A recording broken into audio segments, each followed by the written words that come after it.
Juste, mesdames et messieurs, décryptage sur l'ensemble de l'actualité. Nous avons le plaisir de recevoir pour vous Maître Justin Okoto, analyste politique indépendant, expert en droits humains. C'est avec lui que nous allons un peu décrypter sur le mois de la femme, le bilan qu'il peut faire en tant qu'homme, en tant que mari, en tant que frère de ses sœurs, enfant de sa mère. Il doit un peu décrypter, faire le bilan du mois de la femme, l'évolution de la femme, le niveau de la femme congolaise. Nous allons parler sur l'évolution de notre justice congolaise. Nous allons discuter sur la situation politique et sécuritaire et puis le gouvernement d'union nationale. Quel est son avis à émettre là-dessus? Encore une fois, bonsoir. Maître Justin Okoto, bonsoir. Bonsoir madame. Comment allez-vous? Ah oui, ça va grâce à Dieu. Hein. Les études ont pris fin? Non, je suis pratiquement à ma dernière année et donc et ça reste plus ou moins quelques mois. Veuillez un peu nous rappeler. Vous faites quoi? C'est le master? Oui, je fais la maîtrise en droits humains. En droits humains. Oui. J'aimerais un peu que nous frôlions un peu sur le plan éducationnel. Oui. Pourquoi vous avez fui la RDC pour aller le faire à l'étranger, en Europe? Non, mais c'est clair, madame. Est-ce que,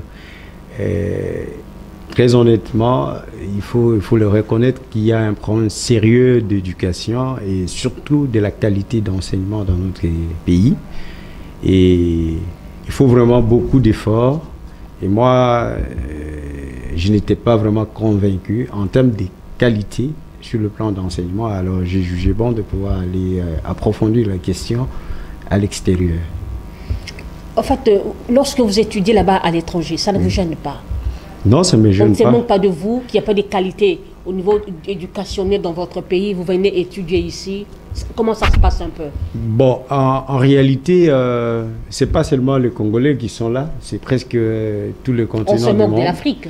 Et de l'Afrique, certainement, parce que en réalité, si les conditions étaient organisées, étaient aisées ici, je ne vois pas pourquoi on doit aller à l'étranger, parce que c'est trop demandé. Et effectivement, on est un peu, à un certain niveau, complexé, parce que quand vous regardez, vous quittez le Congo pour aller ailleurs, suivre des formations, on est un peu frustré, s'il faudrait le dire, à un certain moment. Parce que si toutes les conditions étaient réunies, je ne vois pas pourquoi on doit aller à l'étranger pour aller étudier. Mais il y a un problème sérieux dans toutes les dimensions, et notamment en ce qui concerne la qualité de l'enseignement, les sérieux et la rigueur aussi dans l'enseignement. Ici, ça n'existait pas. Maître Justin Okoto, nous arrivons à terme du mois de la femme. Quelle image avez-vous pour la femme congolaise? Et d'abord, ce mois qui est dédié à la femme, ça vous arrange ou vous êtes aussi parmi les hommes qui détestent, qui sont contre le mois de mars dédié à la femme? Bon, pour moi, je pense que c'est une sorte de... c'est une manière de fragiliser la femme, de le réduire, oui, sincèrement, parce que c'est vrai, on ne peut pas parler en termes d'égalité, parce que même au niveau des hommes entre eux, ils ne sont pas tous égaux. On n'a pas les mêmes capacités, Dieu ne nous a pas créés de la même manière. Mais moi, je pense, à mon humble avis, que faire de la femme, réduire la femme à un seul mois, c'est comme si, à un certain moment, on est en train de méconnaître la capacité ou les capacités. Ce n'est pas réduire la femme. Autrefois, la femme n'était même pas reconnue. Oui. Mais lorsqu'il y a eu les gens qui s'étaient réunis aux Nations Unies en disant que la femme doit être reconnue par rapport à ses droits, ce n'est pas réduire la femme. En quoi réduire la femme? Non, exactement. C'est-à-dire, nous parlons de 2025. Parce que la question de reconnaissance de droits... vous n'êtes pas un homme genré? Non, il y a une évolution. Vous ne soutenez pas le gender? Pour moi, en tout cas, je ne pense pas que... Je ne soutiens pas le fait qu'on puisse reconnaître le droit de la femme. Même dans notre constitution, c'est consacré, je crois, l'article 14, qui parle de parité homme-femme, tout ça, ainsi de suite. Pour moi, je pense que la femme a tous les atouts nécessaires pour gérer, a toutes les compétences nécessaires pour gérer au même titre que les hommes. Donc, il n'est pas question ici, parce que le fait qu'on reconnaisse 30% par exemple, on dit non, 30%, alors qu'en réalité, il y a d'autres femmes qui peuvent mieux faire. Parce que l'expérience avec nous les hommes, nous avons démontré aussi nos limites. Imaginez-vous en RDC, Je crois qu'on va certainement parler, aborder de la question de la bonne gouvernance du Congo, et ainsi de suite. Mais vous voyez que déjà, pendant que les hommes sont à la tête du pays, il n'y a rien qui marche. Il y a la cacophonie. Donc, aussi, il faut qu'on enlève, pour moi, ça c'est mon point de vue, ça m'engage. Je pense qu'il faut enlever, de réduire la femme au mois de mars et le laisser libre de penser au regard de ses compétences, accéder aux mêmes chances que les hommes. C'est vrai, à l'époque, il y avait beaucoup d'interdictions. Par exemple, même en Occident, il y avait l'interdiction pour la femme de voter. Et aujourd'hui, il y a avec le droit de la femme, le droit, la non-discrimination à l'égard de la femme, on a commencé à reconnaître un certain nombre de droits. Mais moi, je pense que la femme doit, à un certain moment, multiplier des efforts. Ne pas seulement penser que ces droits sont seulement reconnus seulement pendant le mois de mars. On parle le mois de mars comme nous le faisons. Non, il doit continuer. C'est une lutte. On célèbre le droit de la femme. Oui, mais c'est ça justement. Ça doit, pour moi, on ne peut pas continuer à parler de célébration parce que c'est pas vraiment idéologique. Ce n'est pas ancré. Parce que jusque-là, il y a certaines femmes qui ne comprennent même pas pourquoi on célèbre ce droit. Est-ce qu'il y a aujourd'hui, nous pouvons dire que depuis qu'on avait reconnu ce droit-là, il y a une évolution, oui ou non? C'est le bilan que nous devons faire. Au lieu de réduire cette journée à une journée où on doit porter l'épargne, célébrer, faire tout ça, on ne comprend même pas, parce que ce droit-là est vidé même de sa substance, étant donné que les femmes ne comprennent pas absolument ce qu'ils doivent faire aujourd'hui. Ils ont toutes les garanties procédurales, les droits leur sont reconnus. Mais moi, pour moi, je pense qu'on doit aller au-delà de ce droit-là qui sont consacrés. La femme doit se sentir capable, libre de faire comme tout le monde, comme tout homme. Il peut briguer, il peut parler, il peut développer des compétences, il peut devenir avocate, tout ça. Il y a des avocats, oui, effectivement. Et oui. Et aujourd'hui, nous avons aussi une femme première ministre. Oui, mais ce qui n'a jamais été fait. Oui, mais pourquoi aujourd'hui nous n'avons pas des femmes, par exemple, des chauffeurs? Il y en a. Mais c'est des cas isolés. Des cas isolés, oui. Voilà, vous voyez. Alors, nous devons militer pour que les femmes fassent tout ce que l'homme peut faire. Voyez-vous? C'est vrai que nous n'allons pas atteindre cette dimension égalitaire. Mais le comble aussi que la femme ne trouve pas aussi l'accès de l'homme pour mieux vaincre ce combat, c'est ça. Non. Je vous dis, oui. Moi, il y a eu, même dans certains débats, une fois dans un taxibus, oui. C'est un monsieur qui a voulu me dire, mais madame, vous imaginez un peu. Mais c'est ça justement, parce que vous avez réussi à revendiquer. Parce que quand vous avez dit, les hommes ne sont pas des dieux, par exemple, c'est une bonne réponse. On te manque parce de respect, mais je revendique mes droits. Vous voulez me faire taire. Pourquoi? C'est ancré dans le mental. Vous voyez, par exemple, avec la fameuse question de la soumission de la femme. Oui, oui. L'homme est le chef Parce qu'il y a aussi une dimension spirituelle ou religieuse qui intervient à ce niveau-là. Parce que, par exemple, lorsque vous lisez, moi je suis chrétien, on interdit à la femme, par exemple, de prêcher, de parler. Voyez-vous, on les met dans une situation de carcan. Cette question, c'est un peu complexe. Voilà. Les avis sont partagés. Voilà. Il y a des communautés où il y a des femmes pasteurs qui prêchent. Exactement, exactement. Donc, c'est tous ces éléments pris en compte, faire en sorte que la femme soit toujours considérée comme quelqu'un qui occupe une place inférieure vis-à-vis de l'homme, alors qu'en réalité, je peux même vous affirmer qu'il y a certaines femmes. Les études ont démontré que les femmes ont beaucoup plus de compétences que les hommes. Parce que prenez simplement, même dans les ménages, vous allez vous rendre compte que les femmes travaillent beaucoup que les hommes. Vous occupez des enfants, du ménage, vous occupez même des hommes. Vous laissez à une femme 7 000 francs, mais vous venez vous trouver les matembele accompagnés d'un piodi. Quel calcul? Voilà, ce sont des calculs. Non, moi d'ailleurs... Ministre du plan. Voilà. Et chef du gouvernement. Parce qu'elle gère tout. Elle gère même l'homme. Voyez-vous, nous sortons, oui, c'est vrai, nous cherchons l'argent, mais elle fait des calculs. Elle s'occupe des enfants, elle s'occupe de la maison. Il doit remettre en ordre. Des fois, moi, quand je sors, je laisse des chemises ci et là, des souliers. Si on vous laisse avec les enfants, parce que pendant 2 jours, vous ne saurez pas. Et des fois aussi, vous allez vous rendre compte que les femmes qui font ainsi, ce sont des femmes qui travaillent aussi. Oui. Voyez-vous, c'est là où je dis que les femmes doivent se libérer de ces carcans-là, en considérant les hommes comme étant des supérieurs. C'est vrai, le respect doit être observé ici et là. Et, le respect à l'égard de l'homme, voilà, surtout de son homme, c'est une obligation. Exactement. Mais on doit quand même reconnaître que le droit de la femme ne doit pas se résumer seulement au mois de mars, mais c'est une lutte perpétuelle. Ils doivent se sentir libres de pouvoir faire n'importe quoi. Lorsqu'ils ont des compétences, ils doivent accéder, ils doivent concourir jusqu'à ce qu'ils puissent atteindre les objectifs et faire ce que les hommes peuvent faire. Maître Justin, comment jugez-vous la gestion de Madame la Première ministre? Ah, Madame, sincèrement et à toute honnêteté, il n'y a rien qui a changé. Hein. Il n'y a rien qui a changé. Et tout ça découle du fait qu'il y a certains principes de la démocratie qui ne sont pas, d'un État démocratique qui ne sont pas respectés. Parce que si vous lisez l'article 68 de notre Constitution, cet article liste les institutions politiques de notre pays. Il commence par le président de la République, et puis vous avez le gouvernement, vous avez les parlements et les cours et tribunaux. Voyez-vous? Et l'article 151 de la même Constitution consacre le principe de la séparation de pouvoir. Parce que je voudrais quand même que vous puissiez comprendre la réponse par rapport à votre question. Allez-y. Ça consacre le principe de la séparation de pouvoir. Il faut noter que le président de la République, en tant qu'institution, il n'est pas membre du gouvernement.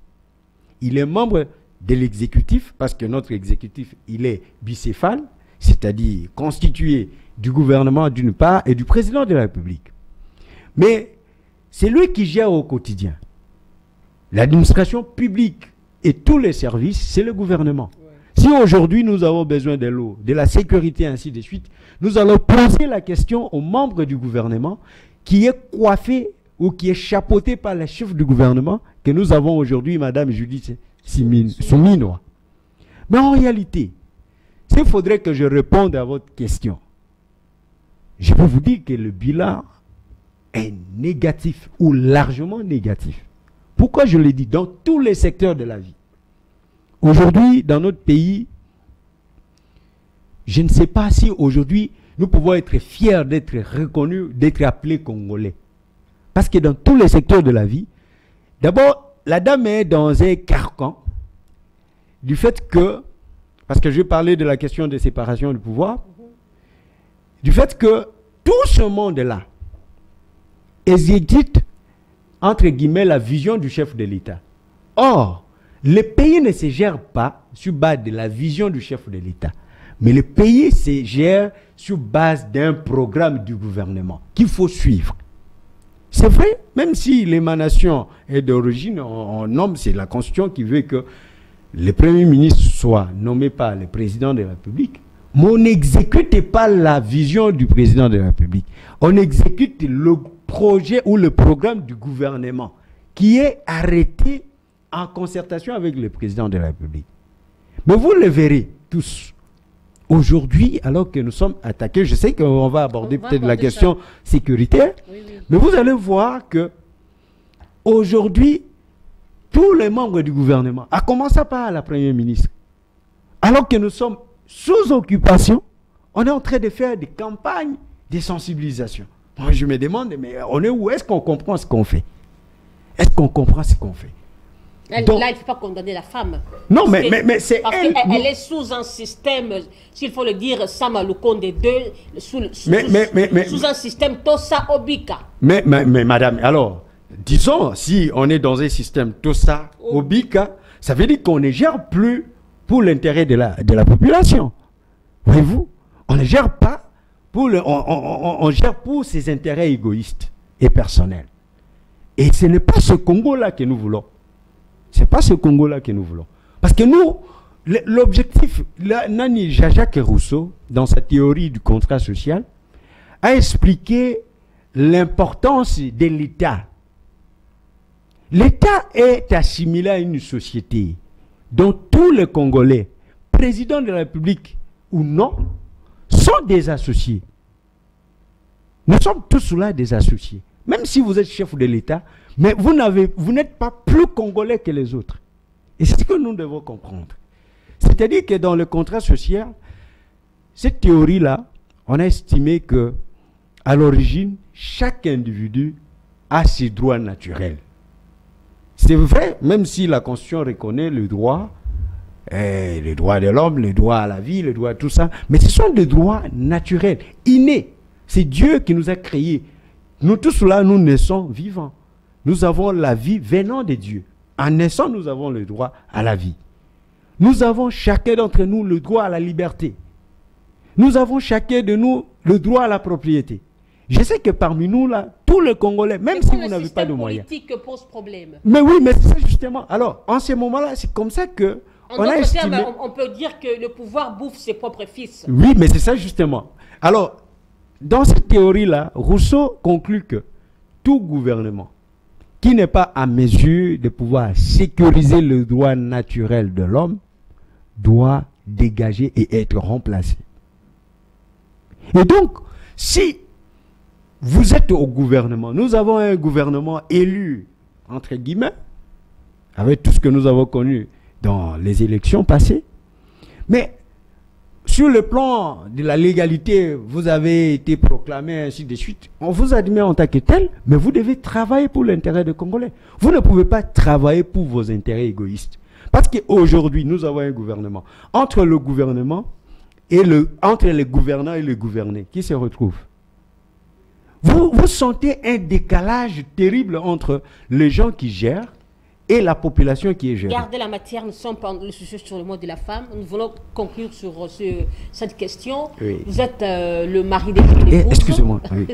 Le mari de son épouse. J'aimerais un peu savoir, est-ce que vous partagez aussi le même avis avec ceux qui disent Koliana Mwasi, Koliana Ndoki? Non, moi je ne pense pas que... c'est parmi les facteurs qui fragilisent, n'est-ce pas, l'essor de l'avancement de la femme. Parce qu'il y a certaines femmes qui subissent ces complexes d'infériorité ou qui se sous-estiment par ces genres de discours.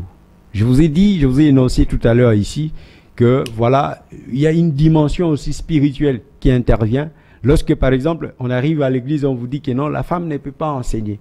La femme ne peut pas avoir les dessus. L'homme est le chef. C'est vrai. Les mariages, dans le mariage, ce n'est pas un endroit d'affrontement. Chacun des partenaires doit respecter, n'est-ce pas, ses obligations. Parce que nous savons que l'homme a ses obligations, la femme de même. Et dès lors que vous respectez de part et d'autre vos obligations, vous allez bien marcher. Les gens qui disent Koliana Mwasi, Koliana Ndoki, moi je pense que c'est une expression qu'il faut décourager. Et les femmes doivent ne pas tenir compte de cela. Parce que ça les affaiblit et ça les sugestime au point qu'ils puissent croire que non. Par exemple, s'il y a quelque chose qui ne va pas avancer, c'est la femme. Non. En réalité, on doit se libérer de ces genres d'impressions. Pour moi, je ne crois pas. Je pense que ma femme, c'est un partenaire. Et avec son soutien, je connais, par rapport à ce que j'étais avant et ce que je vis, je note qu'il y a une évolution. Elle s'appelle Madame Charlotte Akonga Mukanga.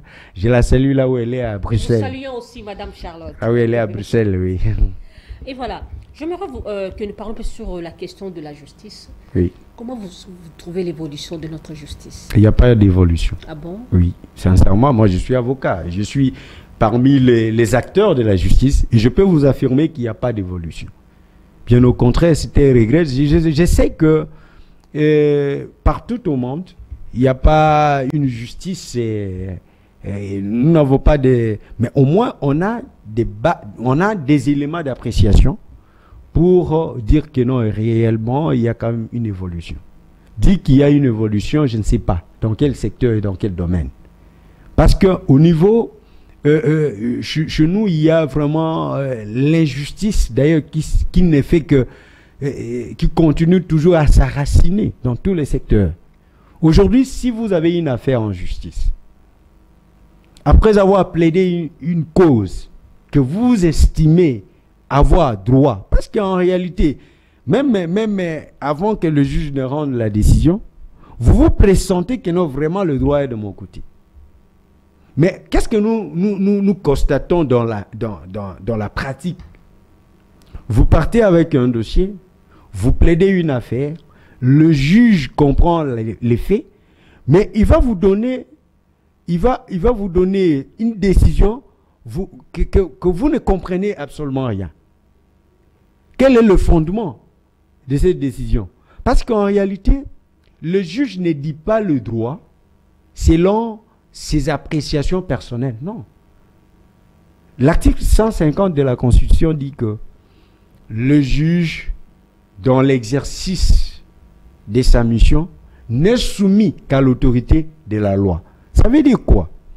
Lorsque le juge est saisi de faits, c'est-à-dire on m'a ravi ma parcelle, voilà, alors que j'ai des documents, j'ai ceci et j'ai cela, le juge doit, dans une approche objective, apprécier les faits qui lui sont soumis et le confronter à la loi applicable à cette matière. Mais qu'est-ce que nous remarquons? Quand il y a un dossier, surtout un dossier important, vous verrez, il y a même des trafics d'influence. Il y a des appels ci et là. Il y a même un juge qui peut vous dire, non, maître, vous avez droit, mais bah, il y a la hiérarchie qui est appelée. Il y a les gens qui sont... Les parapluies. Il y a des conseillers de la présidence qui sont venus. Donc, en réalité, vous sentez que l'indépendance de la justice, qui est consacrée à l'article 149 de la Constitution, n'opère pas. N'opère pas. Même ce qui se passe, d'abord, ce qui se passe même avec le communiqué que je vois ci et là, à tout moment, le ministre de la Justice. Oui, on va en parler. Voilà, peut-être qu'on va en parler. Oui, oui. Mais permettez que je dise un mot par rapport à ça. Vous allez vous rendre compte que un ministre de la Justice qui viole la loi, parce qu'en réalité, ce qu'il fait là, c'est une violation de la loi. Et c'est même violation de l'indépendance du pouvoir judiciaire. Ah bon? En réalité. Lorsqu'il demande la tête des Nanga et des Pérolouars à un prix, c'est aussi une violation. C'est une honte pour mon pays de voir ce genre de choses. Peut-être que les gens qui vont voir, qui verront cette émission, ils vont commenter dans tous les sens, mais en réalité, c'est une honte pour notre pays de voir au sommet d'un département ministériel ce genre de comportement. Quand on parle de la séparation, je dis de la séparation, d'abord, tenez madame, le ministre de la Justice n'est pas membre du pouvoir judiciaire. Il n'est pas membre du pouvoir judiciaire. Je vous ai dit ici, l'article 68 de la Constitution liste les institutions politiques de notre État congolais. Et le pouvoir judiciaire, il est dévolu aux cours et tribunaux. Ça, c'est l'article 149 de la Constitution qui le dit clairement. Le ministre de la Justice, il est membre de l'exécutif. Parce qu'on parle du pouvoir d'injonction, parce que les gens qui verront l'émission, ils vont se rendre compte, ils se fondent sur l'injonction que lui reconnaît, je crois, l'article 10 du Code de procédure civile et pénale qui permet au ministre de la Justice de pouvoir faire injonction. Injonction, c'est quoi? C'est-à-dire, il peut constater un fait qui heurte la loi pénale, par exemple, et il peut, parce qu'il ne peut pas, il n'a pas compétence d'arrêter ou de faire arrêter, mais il peut demander, pour l'ordre public qui est troublé, demander aux autorités compétentes, à l'espèce ici, les parquets, de pouvoir intervenir. Mais ça ne se fait pas de façon purement protocolaires tels qu'on les voit. Demain, on va arrêter tel. Et on signale. Si vous arrêtez tel, on va vous donner autant. Ça n'existe pas au monde. Qu'est-ce qui fait qu'on veut arrêter quelqu'un, on veut arrêter un opposant, on veut arrêter une personne qui gêne le pouvoir. Tout d'un coup, on voit, comment on appelle ça, l'invitation qui circule sur les réseaux sociaux. Oui, mais parce que nos services ne sont pas organisés. Madame, il y a... Quelqu'un est interpellé à l'ANR, il y a l'invitation qui circule, les documents qui circulent dans les réseaux sociaux. Madame, le mal est très profond. Au point que je peux vous dire que dans notre pays, il y a une désordre. Je peux même aller plus loin pour dire qu'il y a un manque de vision. Je ne sais pas, il faudrait peut-être recycler nos autorités. Et c'est ce qu'ils ne font pas. Parce que moi, je me pose même la question. Chaque vendredi, il y a des conseils et des ministres. Mais nous ne vivons pas, nous ne ressentons pas les retombées de ces réunions-là. Je ne sais pas si c'est un culte tout simplement pour flatter le président de la République. Mais on ne ressent pas. Parce que quand il y a chaque semaine, vous avez des réunions pour parler de l'État et de tout ce qui se passe dans le pays. Mais en réalité, nous ne ressentons pas. Les ministres de la Justice, même tout ce qui se passe, je n'encourage pas. Par exemple, est-ce que j'ai vu l'opération Koulouna et consorts et ainsi de suite.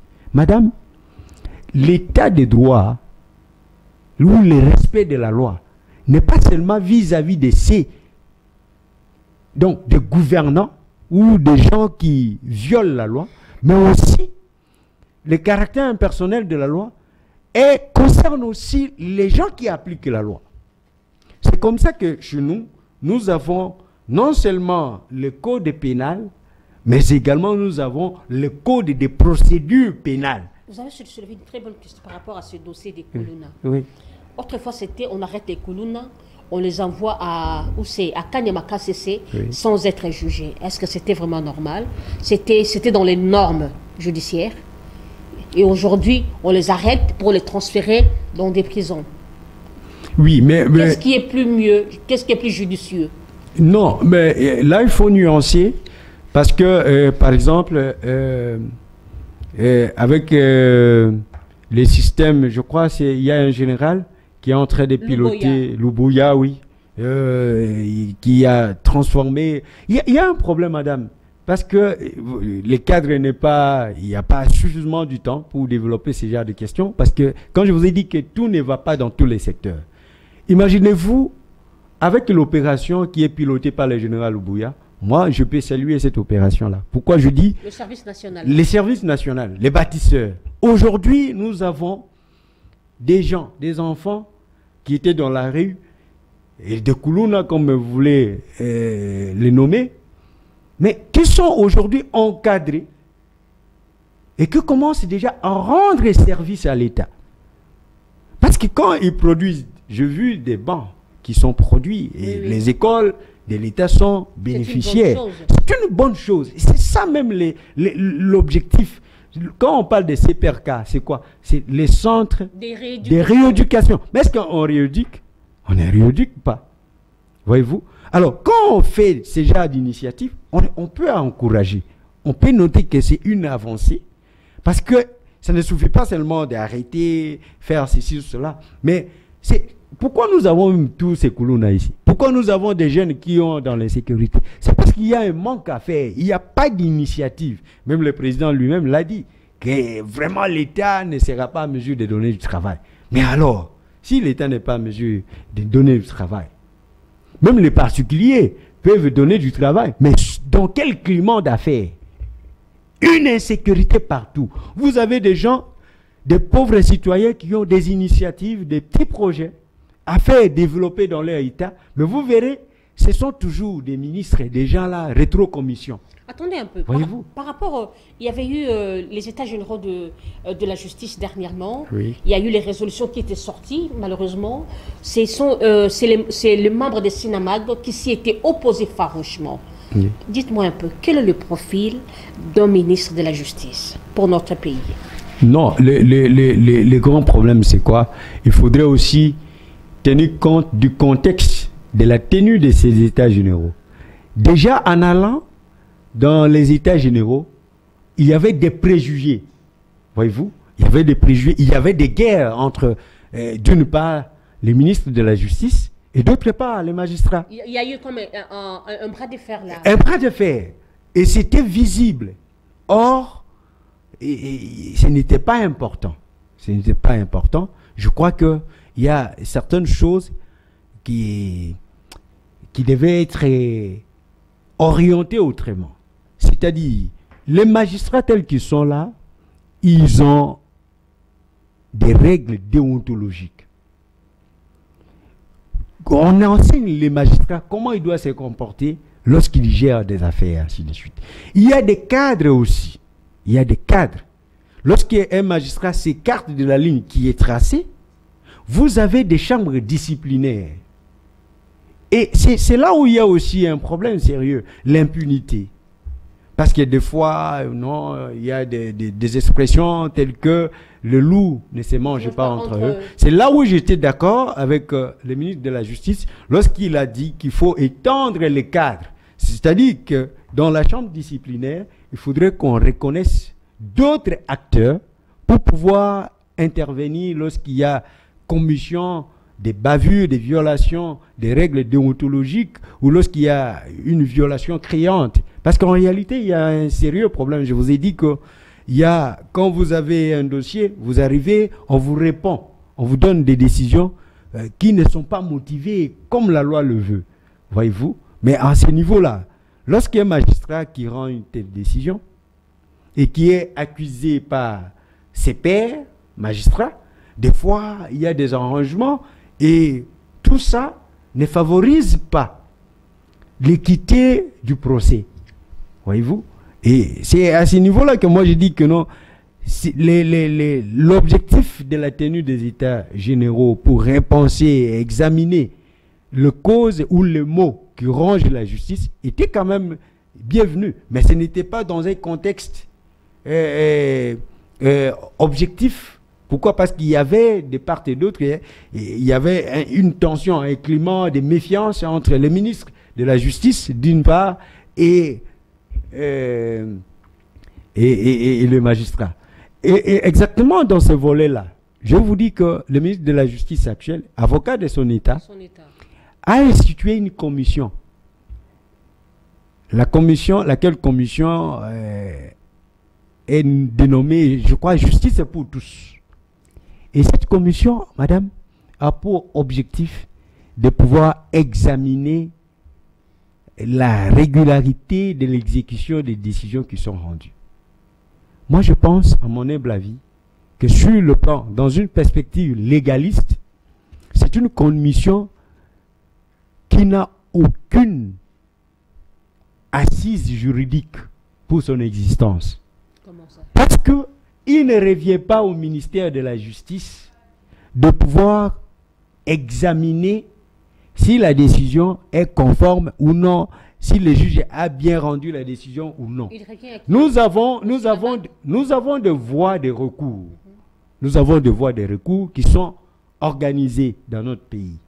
Par exemple, si vous avez quelqu'un qui commet une infraction de meurtre, par exemple, vous avez, selon son statut personnel, vous pouvez le déférer soit devant le tribunal de paix, si matériellement cette infraction-là est punissable, relève de la compétence matérielle de ce tribunal-là. Si vous n'êtes pas satisfait de la décision qui avait été rendue par le tribunal de paix, la loi reconnaît le recours. Vous avez la possibilité de saisir le juge supérieur, qui est le tribunal de grande instance.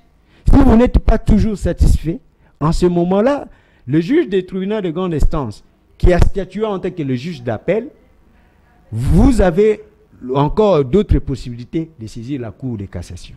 Mais il ne revient pas lorsque la Cour est saisie et examine la question et tranche l'affaire, il ne revient pas au ministre de la Justice de pouvoir examiner est-ce que la Cour a bien dit ou il n'a pas bien dit. Est-ce qu'il a raison? Sinon, ça devient déjà toute une juridiction qui est organisée, qui ne dit pas son nom. Et là, c'est une violation, même de la Constitution, qui fixe le cours et tribunaux, et aussi même de l'organisation judiciaire de notre État. Donc, c'est ça même le principe de l'état de droit. L'état de droit veut dire que la loi doit occuper une place supérieure, que vous soyez président de la République, que vous soyez ministre de la Justice, que vous soyez... C'est ça même l'égalité de tous devant la loi. J'aimerais un peu que nous revenions un peu par rapport à cette question des Pérélouara et des Nanga. Oui. Leur tête est demandée à prix. Dites-moi, parlons-en un peu. Oui, mais c'est comme ça que je vous ai dit que c'est vraiment une honte. Et même quand cela est posté à la toile, moi je me demande pourquoi arriver jusqu'à ce niveau. Vous connaissez Nangala où il est? Il est ici à Goma, il est donc au Nord Kivu de manière générale. Il est en train de circuler un homme libre. Un homme libre. Vous, l'État congolais, vous qui bénéficiez des frais de l'État, vous êtes payé chaque mois. Vous n'avez pas la capacité de faire arrêter Nanga. L'un de mes jeunes frères, pendant qu'on en parlait, il m'a dit, vous me proposez 10, on a proposé combien? 5? Non, 4 millions. 4 millions. Et quand je vais arrêter, Nanga me donne 20 millions. Je vais laisser. Vous voyez. Donc, madame, en réalité, il y a, je ne sais pas. C'est un aveu d'impuissance de l'État congolais. Mais exactement. Nous avons un problème sérieux de l'inefficacité de nos institutions, de l'État. Notre pays, si vous regardez même la situation actuelle, on a honte de dire qu'on est géré par un pouvoir public. On est descendu trop bas. Parce que je ne sais pas, il n'y a pas même une coordination entre, une coordination institutionnelle ou interministérielle. Chaque ministre fait ce qu'il veut, parle, communique comme il veut, contradiction sur contradiction. Même à commencer par le chef de l'État lui-même. Vous voyez comment il dit A le matin, il dit B. Quel crédit on doit accorder à ce genre de personnes? Quel crédit devons-nous encore accorder à ce genre de personnes? Parce qu'en réalité, dès lors que nous n'allons pas nous libérer de ces carcans-là, et c'est nous qui faisons des hommes importants, en réalité. Nous les acclamons, nous faisons ceci aujourd'hui. Combien de Congolais meurent à l'Est? Et on fait fi de tout, c'est comme si rien n'était. Il y a un matin, il y a un soir, on dort, on se réveille, et on normalise tout. On parle un peu de Pérélouara. Est-ce qu'on ne pouvait pas saisir l'Interpol pour l'arrêter? Mais madame, c'est comme ça que la question que je me pose. Est-ce qu'il faudrait faire ce genre de publicité? Si vous, l'État congolais, vous n'arrivez pas à faire arrêter Pierrot. D'abord, vous allez arrêter Pierrot, pourquoi? Pour avoir fait quoi? Il diffame. Il diffame quoi? Il est en train de diffamer le gouvernement congolais. Oui, mais s'il diffame les autorités congolaises. Oui, mais alors en ce moment. Respect. Allez, bon, alors en ce moment-là, moi, je ne le défends pas, je ne suis pas son avocat. Ouais. Si vous estimez, parce que tous nous sommes obligés de respecter la loi, si vous estimez que Pérélouara, de par son comportement, a violé la loi congolaise, qu'est-ce qu'on fait? Vous ouvrez un procès, vous initiez des actions. Vous dites que non, vous êtes un pays purement qui a réussi en diplomatie. Coopérez avec l'État belge, parce qu'il est en Belgique.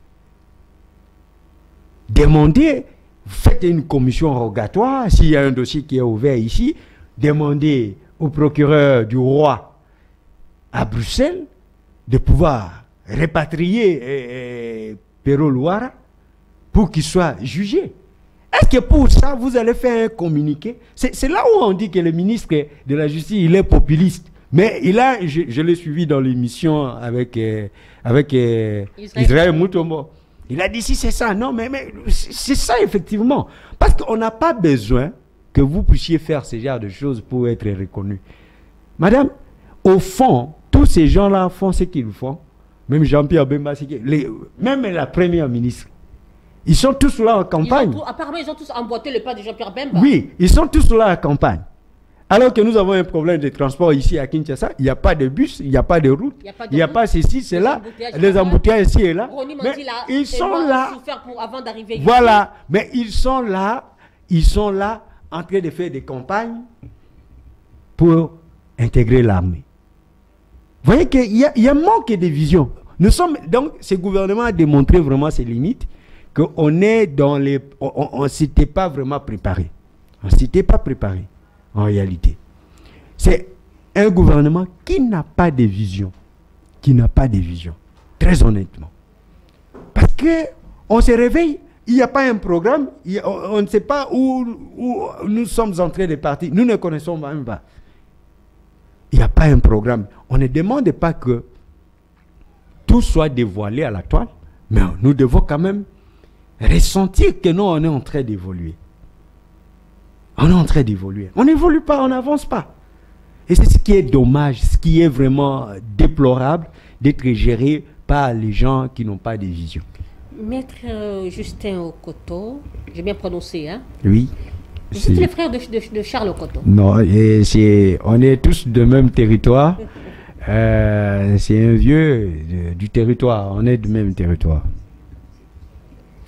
J'aimerais parler un peu sur la situation sécuritaire, oui. Politico-sécuritaire. Oui. Quel jugement rendez-vous? Non, mais madame, en ce qui concerne la dimension sécuritaire, moi, je suis même tenté de dire que nos autorités sont complices de ce qui se passe dans notre pays. Comment ça? Oui, mais parce que c'est évident. Est-ce que vous pouvez vous imaginer que nous sommes sous occupation, mais il n'y a aucune autorité qui est sanctionnée? Jusqu'au moment où je vous parle là. Vous avez un ministre de la Défense qui est en place, alors que chaque jour nous sommes en train de connaître des occupations. Notre pays est sous occupation. Même une simple interpellation. Je n'ai jamais vu les ministres de la Défense invités, même au Parlement, à l'Assemblée nationale, pour venir justifier, donner aux Congolais pourquoi on est sous occupation, pourquoi on est occupé. Il n'y a pas de justification. Alors que vous avez un Parlement qui a pour mission de contrôler le gouvernement, contrôler les services publics de l'État et les entreprises publiques. Et ça, c'est l'article 100 de la Constitution qui prévoit les missions. Mais ce qui me choque aujourd'hui, moi je me demande, est-ce que ces gens sont en train de travailler pour l'intérêt général de la population, ou ils sont en train de travailler pour M. Félix ou pour leurs intérêts personnels? Parce que j'ai vu tout à l'heure, tout le monde qui essaie de développer un raisonnement qui va à la contre du gouvernement. On vous traite, on vous traite des traîtres, de celui qui n'est pas patriote. Voilà, qui n'est pas patriote. Le poison rwandais. Voilà, le poison rwandais. Tu n'es pas patriote. C'est comme si la patrie, n'est-ce pas, est incarnée par un groupe de personnes. Et vous verrez, il y a même des gens, il y a même des députés qui sortent de leur peau des noms d'État pour commencer à défendre. Non, nous sommes de l'Union, c'est notre pouvoir, nous sommes de l'Union sucrée, sacrée et consort. Mais où est la part, n'est-ce pas, du peuple congolais dans tout ça? Il n'y a que eux qui se retrouvent. La population ne se retrouve pas. Alors, en ce moment crucial, que faire? La négociation ou la force? Non, mais vous avez quelle force? Parce que ça démontre déjà que nous n'avons pas de force.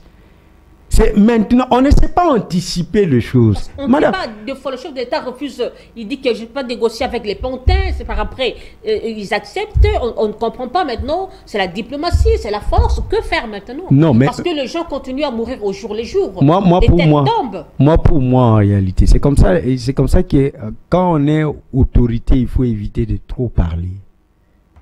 Et en politique, et surtout, je ne sais pas, moi je n'en reviens pas à un certain moment quand je suis mon président de la République. Je n'en reviens pas. Parce que la parole d'un chef de l'État, c'est une parole sacrée. Il est le père de la nation. Vous savez qu'il nous a promis que non, la RDC est en train d'organiser une riposte vigoureuse. Ce n'est pas arrivé. Hein. Ce n'est pas. Et c'est jusqu'aujourd'hui. J'ai entendu dernièrement ici, on a dit au FARDC de cesser les faits. Sous prétexte que les E23 pour faire respecter les accords et ainsi de suite. Non, mais en réalité, cesser les faits, être observé, mais nous sommes sous-occupés. Il y a des Congolais qui meurent. Quel jugement rendu? C'est là où j'ai dit, c'est là où j'ai dit que il y a une complicité en grande échelle et même au sommet de l'État. Et c'est ça la haute trahison, s'il faudrait le Kagame dire. au paradis. Mais ça c'est le paradis à Doha. Doha, c'est le paradis. Ils sont au Qatar, à Doha. C'est le paradis. Ça ne peut pas donner quelque chose de bon? Non, mais c'est comme ça que moi je dis. Moi je ne crois pas. Mais c'est le même jour où ils se sont rencontrés qu'on avait pris Walikale. C'est le même jour. Et c'est comme ça que moi je dis à un certain... C'est ce qui m'éthique. Je dis exactement, est-ce que le président, parce qu'il est la personne la mieux informée de la République. Il est censé connaître tout ce qui se passe dans la République. Il se retrouve au Qatar à Doha et en même temps, Walikale tombe. La délégation est en Angola pour négocier avec les M23, alors qu'on nous a dit que jamais... Je ne sais pas si on comprend les concepts qu'on utilise. Hein, quand on dit « je ne vais jamais négocier ». Et dans l'entretemps, vous revenez. C'est comme ça qu'il faut être prudent quand on parle. Moi, je me dis, est-ce qu'on peut encore croire au gouvernement? Est-ce qu'on peut encore donner des crédits à nos autorités? Est-ce qu'on peut encore croire à ceux qui ont l'obligation positive? Parce que, madame, vous voyez, souvent, je note, quand on parle des questions sérieuses de l'État, les gens ont tendance à dire, oh non, à 18 ans, mais on a fait ceci, 18 ans, ainsi de suite. Nous ne sommes pas dans cette approche comparatiste. Nous sommes ici, nous avons un gouvernement qui a la commande, qui doit s'assumer, qui doit gérer les pays. On est en train de chuter déjà. Parlez un peu du gouvernement, sur la formation du gouvernement de l'Union nationale.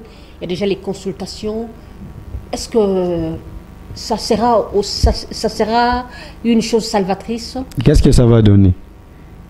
Parce qu'en réalité, on va appliquer la même vision. Laquelle? Mais la vision du chef de l'État. Alors vous voulez qu'on applique quelle vision? Non, mais madame... C'est lui le garant de la nation, mais c'est ça. Le garant de la nation. Oui, mais c'est ça. Quand personne on ne peut m'empêcher. Oui, personne ne peut l'empêcher. Mais aujourd'hui, où sommes-nous? Où sommes-nous? Il y a des Congolais, et moi d'ailleurs en réalité, je suis en train de noter que, au lieu de condamner les gens, parce que le Rwanda est en train de travailler pour son peuple. Mais nous, qu'est-ce que le gouvernement fait pour nous?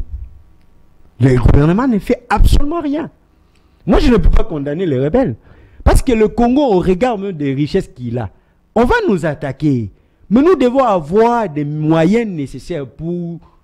À qui revient l'obligation de sécuriser la population et l'intégrité? Le garant de la nation n'est pas seulement pour violer les dispositions constitutionnelles. Le garant de la nation, ça veut dire aussi sécuriser l'intégrité nationale. Mais quel effort vous avez vu? On chante la diplomatie. Et pour quel résultat? Pour quel résultat? Tous ces Congolais qui meurent tout le jour là, vous allez les ressusciter par la suite?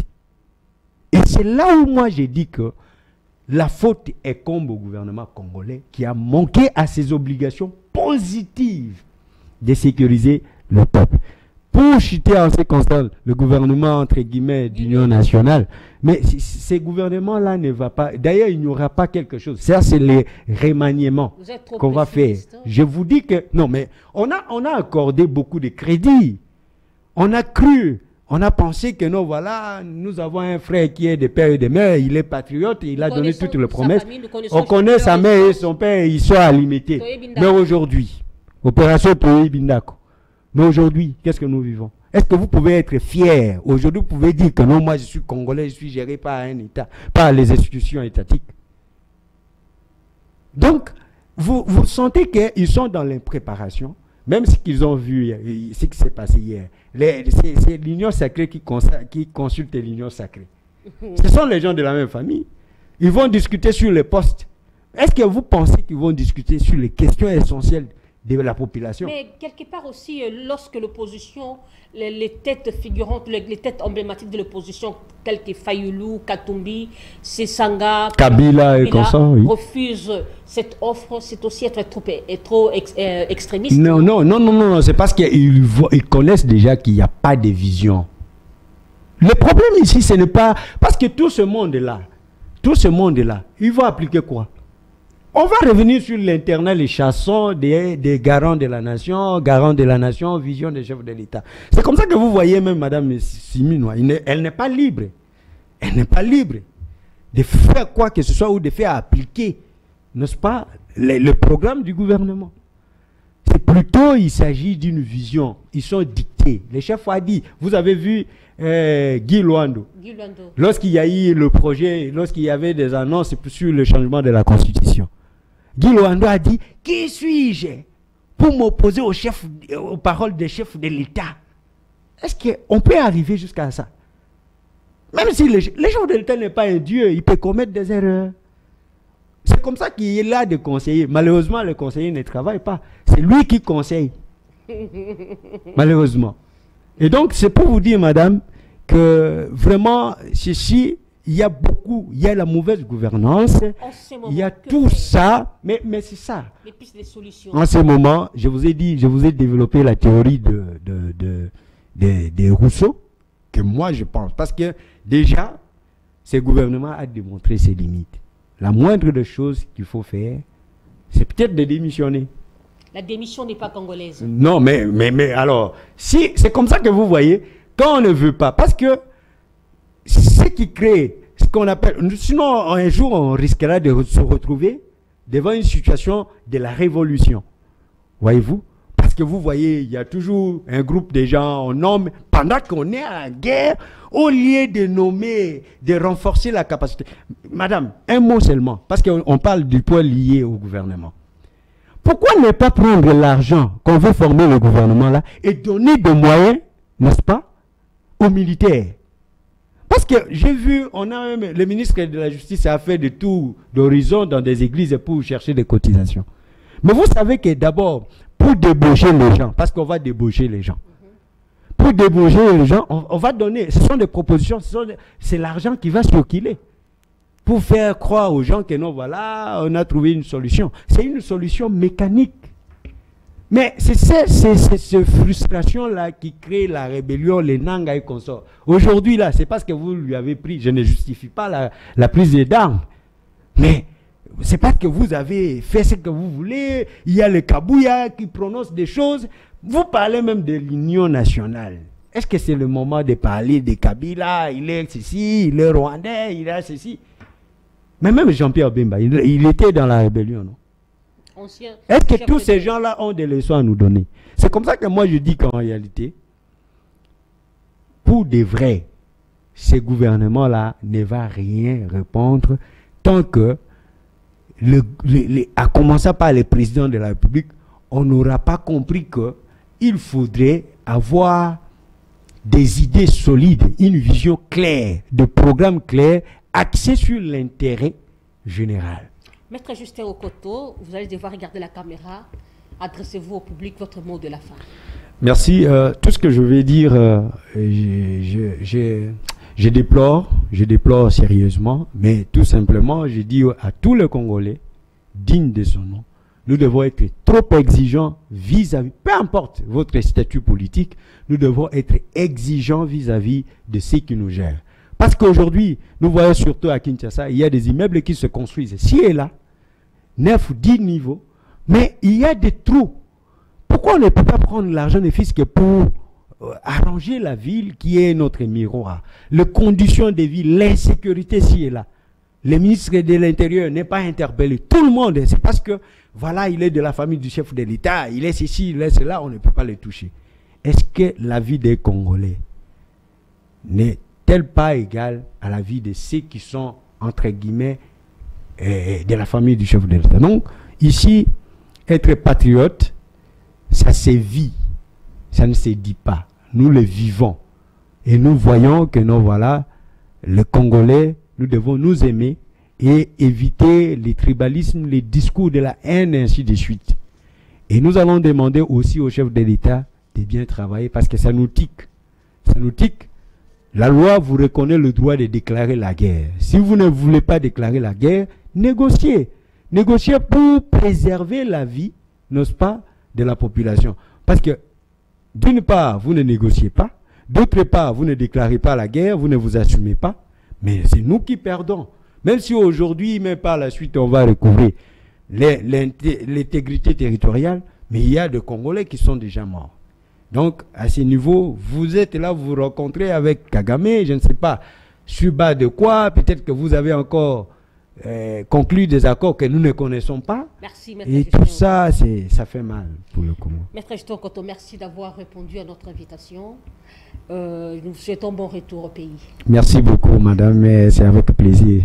Et voilà, nous sommes arrivés à la fin de l'émission, mais il y a un communiqué nécrologique. La famille Ngoli a la profonde douleur d'annoncer aux amis et connaissances la mort de leur frère et fils, Diego Ngoli, survenu la semaine dernière suite d'une pénible maladie. Le programme vous sera adressé ultérieurement. C'est un oncle à moi. Mes condoléances à toute la famille, Koyangba, Ngoli et Koyangi. Je dis merci à Papa, à M. Jacques Mouloumé, qui me suit depuis le quartier Sebo dans la commune de Mongafula. Jacques Mouloumé, papa n'a destiné, merci à toi. Merci à Roni Manzila, à la réalisation. Merci à Desanges, à la régie. Que Dieu bénisse la RDC, que Dieu protège nos FARDC, que Dieu se souvienne à nos frères et sœurs meurtris à l'est du pays et que Dieu garde son peuple. Au revoir, Inch'Allah.